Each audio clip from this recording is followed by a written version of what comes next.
मैं अनीश मिश्रा। आपने मेरी पिछली वीडियो में अब जो सीखा हमने अनुक्रम तथा श्रेणी, उसमें हमने आपको अनुक्रम क्या होता है ये हमने आपको सिखाया, श्रेणी क्या होती है ये हमने सिखाया आपको, श्रेणी क्या होती है यह हमने आपको सिखा दिया है। तो आइए आज के वीडियो में हम आपको सिखाने वाले हैं श्रेणी के प्रकार, टाइप ऑफ सीरीज़ की चर्चा हम लोग करने वाले हैं। टाइप ऑफ सीरीज़ में हमें क्या क्या पॉइंट पढ़ना है, क्या क्या टाइप हैं उसके बारे में हम आपको सिखाएंगे और हम आपको ये भी बता देंगे कि क्या सिलेबस में इस समय बच रहा है, क्या सिलेबस से हट चुका है। क्योंकि सिलेबस में जो बच रहा है उतने से ही हमारे कंपटीशन एग्ज़ाम क्रैक नहीं होने वाले हैं, क्योंकि हमको अगर पढ़ना है तो कंप्लीट पॉइंट पढ़ना पड़ेगा। तो हम कंप्लीट पॉइंट को डिफाइन करेंगे, परंतु हम आपको बता देंगे कि 11th क्लास के सिलेबस में क्या क्या पढ़ना है, क्या क्या हट चुका है। तो आइए हम सीखते हैं श्रेणी के प्रकार। तो श्रेणी के प्रकार में जो हमें पढ़ना भैया, श्रेणी मुख्यतः 4 प्रकार की होती है। तो हम इसको ग्राफ के माध्यम से आपको सिखाते हैं कि क्या फॉर्म बनता है। चलिए आइए हम देखते हैं टाइप ऑफ सीरीज़ में श्रेणी के प्रकार। श्रेणी के प्रकार में श्रेणी जो है कुल 4 प्रकार से हमको पढ़ना होता है, जिसमें फर्स्ट पॉइंट हमको पढ़ना है समांतर श्रेणी। ये जो समांतर श्रेणी हमारा फर्स्ट पॉइंट है, अब क्लास 10th में भी इंक्लूड हो गया है। जो यूपी बोर्ड के बच्चे हैं उनके सिलेबस में समांतर श्रेणी वह पार्ट जो है कुछ पॉइंट बोले तो समांतर श्रेणी का एनोवा पद ज्ञात करना, यहाँ तक के पार्ट जो है आपको या सम ऑफ n के थोड़े से पार्ट टच करा करके क्लास 10th में भी इंक्लूड करा दिया गया है। यानी कहने का मतलब है 10th में भी समांतर श्रेणी पढ़ने को मिलेगा। तो आपको बताऊं श्रेणी के प्रकार में श्रेणी मुख्यतः 4 प्रकार की होती है, जिसमें से फर्स्ट पॉइंट है अर्थमेटिकल प्रोग्रेशन बोले तो समांतर श्रेणी। दूसरा पॉइंट जो है भैया हमारा गुणोत्तर श्रेणी है ज्योमेट्रिकल की, और हार्मोनिक यानी हरात्मक श्रेणी की बात HP की बात करेंगे, और एक पॉइंट विविध श्रेणी है, जिसमें से हम आपको बताऊं क्लास 11th में हमको ये पढ़ना है, क्लास 11th में हमको ये पढ़ना है, और क्लास 11th में इसके बहुत 2-4 छोटे प्रश्न, एक आध प्रश्न अगर आपको दिए गए हैं तो दिए गए हैं, बहुत नामात्र, यानी कि आप समझ जाइए कि इसमें 90% क्वेश्चन नहीं का पार्ट है, और बाकी 10% के छोटे क्वेश्चन आपको दिए जाएंगे। और ये विविध श्रेणी आपको पढ़ना ही नहीं है क्लास 11th में। परंतु आपको बताऊं जब हमें कंपटीशन को क्रैक करना हो, कंपटीशन क्वालिफाई करना हो, एग्जाम को कंप्लीट रिजल्ट देना हो, तो आपको बताऊं इस श्रेणी के बारे में हमें कंप्लीट पढ़ना पड़ेगा। यानी कि समांतर, गुणोत्तर, हरात्मक और विविध श्रेणी पढ़ना पड़ेगा। सबको जब कंप्लीट हम लोग पढ़ेंगे तो हम 6 से 8 क्वेश्चन बड़ी आसानी से NDA के एग्जाम में क्रैक कर सकते हैं। डिफेंस की बात करें, CDS की बात करें, ये सारी चर्चाएं अगर वहाँ पर चर्चा करें तो ये हमें कंप्लीट पढ़ना पड़ेगा। कुछ लोग जैसे TGT PhD की बात करते हैं तो वहाँ से भी ये पॉइंट कंप्लीट आते हैं, उसमें ये कंप्लीट क्वेश्चंस हमारे पास पूछे जाते हैं। तो जो टेक्निकल मैथ की बात हो रही है उसमें ये हमें कंप्लीट पढ़ना है। तो हम अब पढ़ने वाले हैं फर्स्ट पॉइंट, हम आपको सिखाएंगे कि समांतर श्रेणी क्या है। तो इसमें हम जब इंट्रो करेंगे तो हम आपको बताएंगे समांतर श्रेणी होती क्या चीज़ है, इसका एनोवा पद निकालना है, यानी प्रारंभ से एनोवा पद निकालना है, अंत से एनोवा पद निकालना है, एन पदों का योगफल निकालना है। उसके बाद हम लोग सीखेंगे भैया इसका माध्य क्या होगा। उसके बाद हम लोग आपको सिखाएंगे, जैसे एक प्रश्न बनता है कि किसी 3 संख्याएं समांतर श्रेणी में हैं जिनका योगफल समथिंग है, गुणनफल समथिंग है, तो वह 3 संख्याएं क्या हैं, या 3 संख्याओं का गुणनफल समथिंग है और जो है योगफल समथिंग है, तो वह समांतर श्रेणी की संख्या क्या है। इस टाइप के प्रश्न हम लोग पढ़ेंगे। तो इसके बाद ही टॉपिक हमारा समाप्त होता है। आइए हम सीखते हैं पहला पॉइंट समांतर श्रेणी। देखिए हम लोग पॉइंट चर्चा करने वाले हैं समांतर श्रेणी। समांतर श्रेणी अर्थमेटिकल प्रोग्रेशन है क्या चीज़, इसके बारे में हम लोग डिस्कस करने वाले हैं। देखिए ये शब्द क्या कह रहा है, अगर आप शब्दों को पकड़ें तो उससे कुछ ना कुछ रिजल्ट आ ही जाएगा। हमने लिखा है समांतर, आप फिर से सुनिए, हमने क्या कहा समांतर। समांतर का मतलब क्या होता है, समांतर का सेंस अगर हमसे पूछे तो हम आपको बताएंगे समान अंतर। ये बात समांतर की कह रहा है। अगर समांतर को हम लोग अलग अलग करें तो कहता है समान अंतर। ये समान अंतर होगा कहाँ पे, हम लोग पकड़ी समान अंतर होगा कहाँ पर। अगर आपसे कहें तो हमने श्रेणी पढ़ाई, अनुक्रम पढ़ाया, श्रेणी पढ़ाई, उन सब में चर्चाएं हमने की थी। तो उसमें हमने आपको बताया था कि प्रत्येक पदों के बीच का अंतर समान था, वही समांतर की बात करता था। तो यानी हमको ये पता हो गया कि जो समांतर श्रेणी है यह अनुक्रम से ही मिलकर बनी हुई है, यानी कि अनुक्रम के बिना यह श्रेणी भी नहीं संभव है। तो अगर आपसे कोई कहता है कि समांतर श्रेणी क्या होती है तो आप कहेंगे वह अनुक्रम, क्या कहेंगे सुनेंगे, अगर कोई कहता है समांतर श्रेणी क्या होती है तो आप कहेंगे वह अनुक्रम। देखें हमने आपसे बात की समांतर। समांतर में हमने आपसे ये कहा कि समांतर का मतलब होता है समान अंतर, यानी कि जिसके प्रत्येक पदों का अंतर समान हो वही समांतर होता है। डिफिनेशन की बात करें, आप क्या कहेंगे, वह अनुक्रम जिसके प्रत्येक पदों के बीच का अंतर समान हो वही समांतर श्रेणी होती है। यानी कि आपसे बात कही गई, दो शब्द इसमें ध्यान देंगे, जिसमें हमने कहा कि प्रत्येक पदों के बीच का अंतर क्या हो भैया, समान हो जाए, वह क्या हो जाएगी, समांतर श्रेणी हो जाएगी। तो हमको अगर कोई हमसे कहता है कि समांतर श्रेणी क्या होती है, तो आप कहेंगे कि वह अनुक्रम जिसके प्रत्येक पदों के बीच का अंतर समान हो जाए उसे समांतर श्रेणी कहते हैं। और एक चीज ध्यान रखिएगा, हमने कहा प्रत्येक पदों के बीच का अंतर समान हो। जो ये पदों के बीच का अंतर, डिफरेंस जो इक्वल हो रहा है, समान हो रहा है, उसी को हम लोग बोलते हैं सार्व अंतर।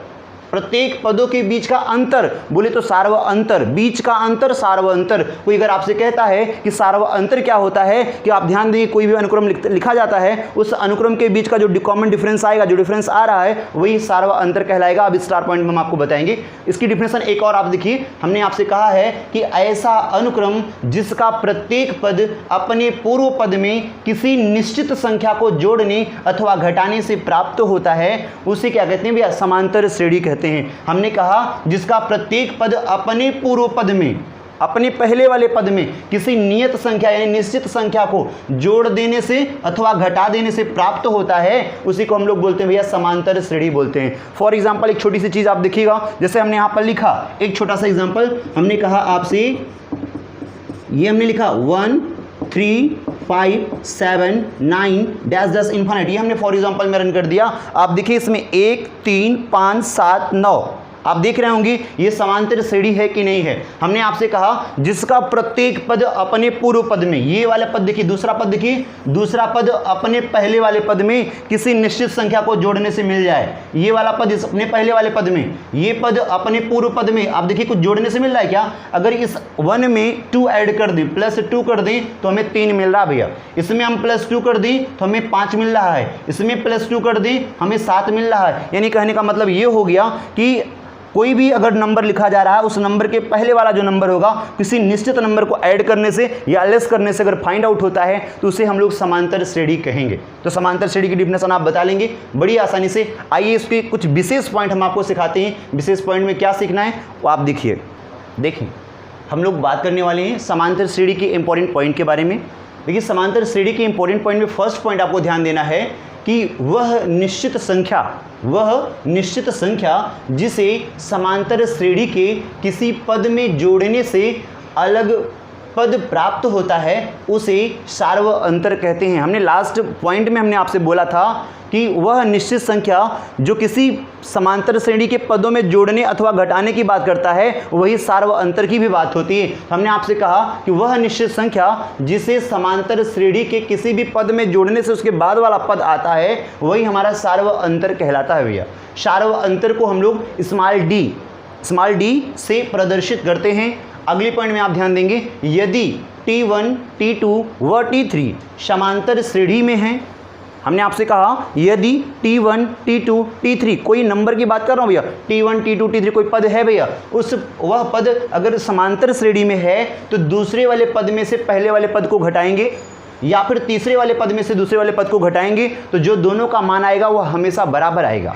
और जब दोनों की वैल्यू बराबर आएगी तो वो दूसरे वाले पद में से जो पहले वाले पद को घटा रहे हैं उसी को हम लोग बोलते हैं सार्व अंतर। यानी कहने का मतलब हो गया T2 - T1 = T3 - T2 = common difference. यानी कहने का मतलब सार्व अंतर कोई कहता है तो आप कहेंगे किसी भी समांतर श्रेणी का सार्व अंतर दूसरे वाले पद में से पहले वाले पद को घटाने के पश्चात प्राप्त होता है, वही हमारा भैया कॉमन डिफरेंस होता है। कंफर्म हो गया होगा, समझ में आ गया होगा। अगले पॉइंट में आप देखिए, किसी समांतर श्रेणी के प्रथम पद को हम लोग स्मॉल a से डिनोट करते हैं। जब और आपको ये भी पता हो गया प्रथम पद को स्मॉल a से प्रदर्शित करते हैं, सार्व अंतर को D से डिनोट करते हैं। और इसके पिछले पॉइंट में हमने पिछले वीडियो में भी हमने चर्चा की थी, वहां पर हमने बताया था श्रेणी के n वां पद जो हमारा लिखा था है n वां पद को हम लोग Tn से डिनोट करते हैं।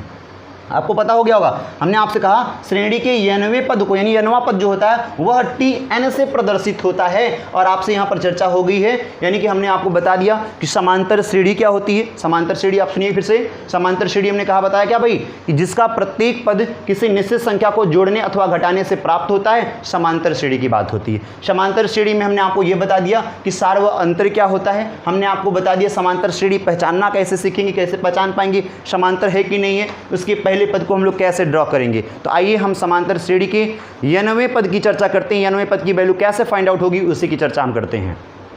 चलिए देखिए, समांतर श्रेणी का व्यापक पद या nवां पद आप कैसे फाइंड आउट करेंगे, ये देखा जाए, बड़ा आसान है।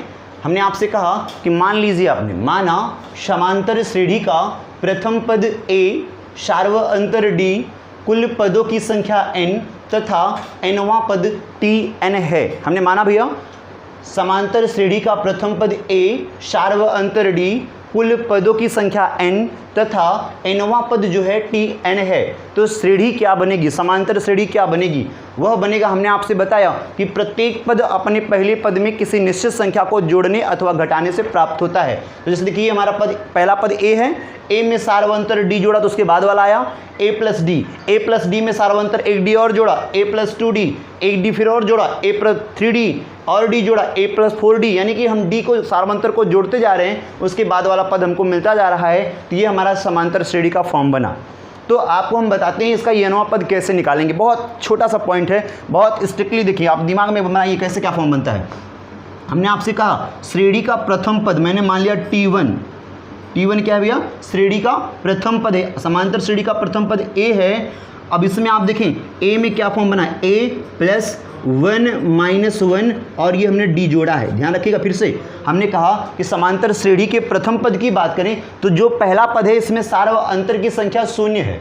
सार व अंतर की संख्या कितनी है, 0। आप देखिए T1 श्रेणी का पहला पद is equal to a plus पदों की संख्या 1 थी, 1 में से 1 घटा के d जोड़ दिया, तो देखेंगे 1 में से 1 घटाएंगे 0 से मल्टीपल d में कराएंगे तो 0 हो जाएगा, 0 में a जोड़ेंगे तो केवल a आएगा। या और इसी तरीके से हम लोग अगर T2 निकालें, T2 दूसरा पद निकालें तो हमारा जो पद है भैया वो क्या है, a plus 2 minus 1 into D के फॉर्म के बराबर है। आप देख रहे होंगे जब पदों की संख्या 2 हो गई तो सार व अंतर उससे 1 कम जुड़ा हुआ है। फिर से देखिए, हमने कहा जब पदों की संख्या 2 हो गई तो सार व अंतर 2 में से 1 कम होकर के जुड़ा है, यानी a plus 2 minus 1 into D की बात कर दिया, 2 में से 1 घटाएंगे 1 आएगा, तो यानी कि इसको जब जोड़ेंगे तो यहाँ पर हमें मिलेगा a प्लस केवल d आ जाएगा। बात कंफर्म हो गया होगा। इसी तरीके से अगर हम तीसरा पद इसका देखें, तीसरा पद हमारे पास यहाँ पर है, इस तीसरे पद की चर्चा करें तो a plus 3 minus 1 into D की चर्चा करता है।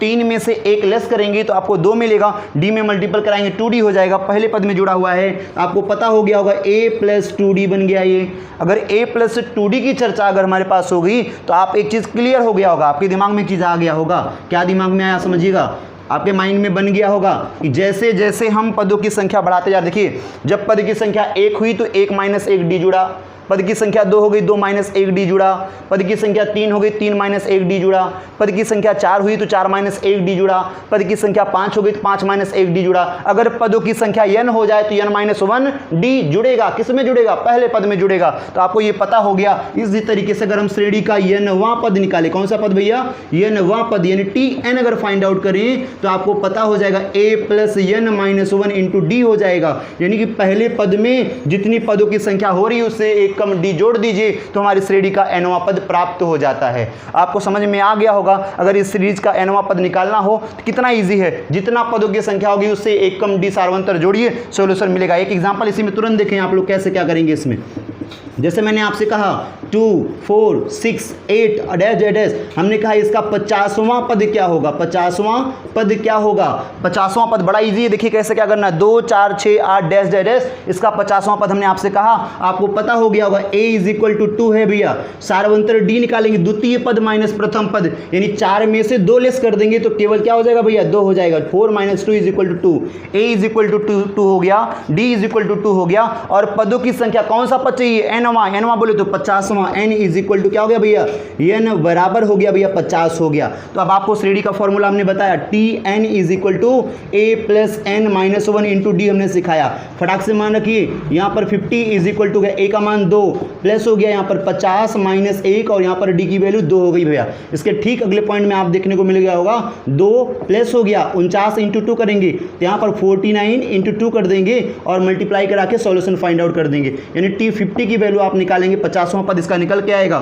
ये तो 2 हमारे पास रह जाएगा, 2 से मल्टीपल 49 में कराएंगे यहाँ पर फॉर्म बन गया 8 हो गया और यहाँ पर कितना 8 हो गया और यहाँ पर 8 1 9 98 हो गया भैया। 2 9 18 8 हुआ, कैरी 1 हो गया, 2 चौके 8 1 9 हो गया, 98 हो गया। यहाँ पर हम लोग ऐड करेंगे T50 की वैल्यू हमको खड़ाक से आ जाए कितना भैया 100 आ गई, यानी कि इस श्रेणी का जो AP सीरीज हमने लिखा है इसका 50वां पद कितना आएगा भैया 100 आ जाएगा, यानी हम लोग फाइंड आउट कर सकते हैं। तो आपको पता हो गया होगा किसी समांतर श्रेणी का nवां पद कैसे फाइंड आउट करना है, बड़ा आसान है, आप निकाल सकते हैं। तो ये समझ में आ गया होगा पॉइंट कैसे क्या करना है। ठीक है, नेक्स्ट वीडियो में हम लोग चर्चा करेंगे इसके n पदों के योगफल, अंतिम पदों से nवां पद निकालना, ये सारी चर्चा नेक्स्ट वीडियो में। Thank you.